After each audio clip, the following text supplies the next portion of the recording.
மீன் வறுக்கிறத பார்ப்போம். மீனை நல்லா சுத்தம் பண்ணி வச்சுக்கோங்க. ஃபஸ்ட்டு மீனை கழுவி வச்சுட்டு அதில் மிளகாத்தூள், குழம்பு மிளகாத்தூள் தான் நான் போடுவேன். போட்டு கொஞ்சம் மஞ்சத்தூள், அப்புறம் கொஞ்சோண்டு மிளகு சீரகம் பொடி திரிச்சு வச்சது அது ஒரு 1½ டீஸ்பூனு, கொஞ்சம் உப்பு, புளி, மீன் குழம்புக்கு ஊற வச்ச புளி தண்ணியிலேருந்து கொஞ்சோண்டு ஊற்றி நல்லா கிளறிட்டு ஒரு பாத்திரத்தில் வச்சு ஃப்ரிட்ஜில் மூடி ஃப்ரிட்ஜில் வச்சுருவேன்.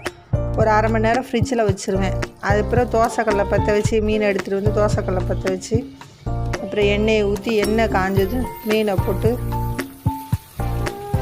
இது வறுக்க வேண்டியதுதான். நல்லா பெரட்டி போட்டு அதை பெரட்டி முக்கால்வாசி வெந்த பிறகு கொஞ்சோண்டு பச்சை கருவேப்பிலை அதில் போடுங்க. அப்படியே வாசனையாக இருக்கும்.